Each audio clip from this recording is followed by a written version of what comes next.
Before the peaceful roads of Elwynn, before the quiet streets of Goldshire, there was war. A war that shattered a kingdom. A war that left scars that would never fade. It was the first war, and Stormwind stood alone. The Orcish horde, green-skinned warriors from another world, had poured through a rift in the very fabric of reality, a portal that led to a shattered land known as Draenor.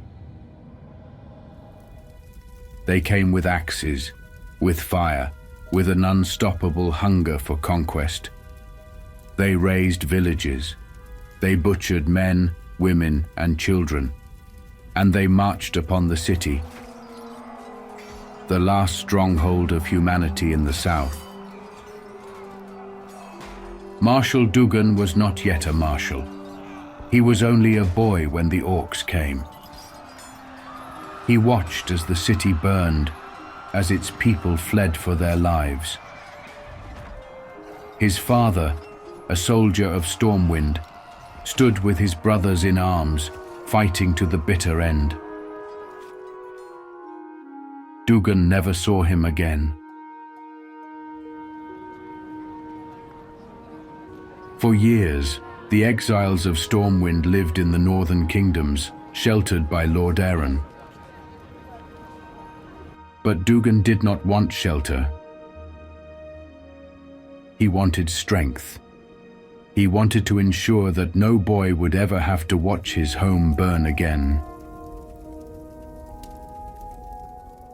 So when Stormwind's armies were reborn, when the Second War came, he enlisted. What's on your mind? He was no knight, no noble warrior, just a soldier, one among thousands. And when the Alliance took the fight to the Horde, Dughan was there. The war raged across 2 continents. Dughan fought on battlefields far from home, alongside men and elves and dwarves. And when at last the Horde was defeated, when Stormwind was reclaimed from ruin, he returned to find a city reborn, but a kingdom still fractured.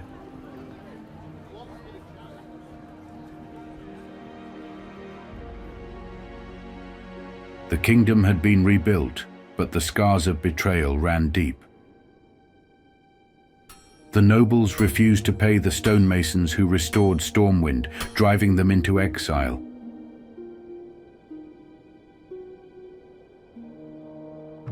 The war was over, but new threats had already begun to fester.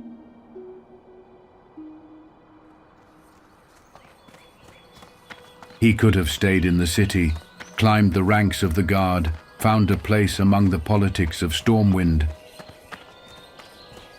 But Dughan had no love for power. He sought only to protect those who could not protect themselves.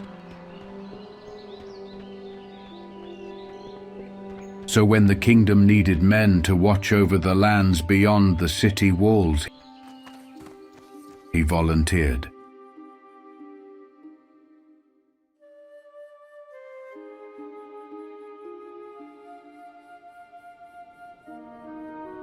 Goldshire was not a battlefield, but Dughan saw it for what it was, the heart of the kingdom.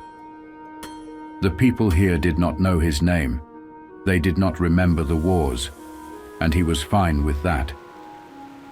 But Dughan quickly learned that peace is never truly peaceful. Stormwind's armies fought battles abroad, but here, in the fields and forests, the threats had never left.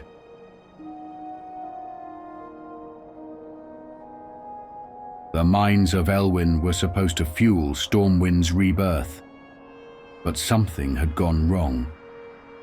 The kobolds, once reclusive creatures of the deep, had risen in numbers, taking over the tunnels, hoarding gold, attacking workers. Dughan had fought armies, but now he fought shadows in the dark. Other enemies come from closer than you think. Some came from within.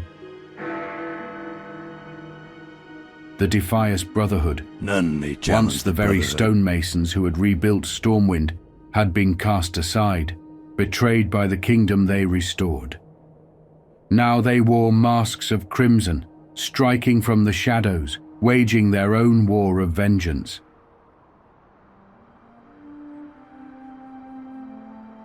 Dughan knew that their true stronghold lay in Westfall, but Westfall was beyond his reach. He could only hold the line in Elwynn and send those who sought adventure to do what he could not. But not all threats came from within. Some were primal, savage, unrelenting.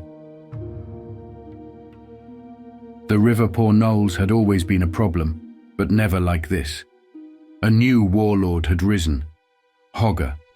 His raids were brutal, his attacks relentless. He turned the western roads into killing fields.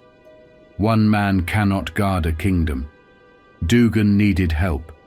Help he would not get from Stormwind even if he could, so he enlisted those with the strength, the skill, and the will to stand against the darkness creeping into Elwynn.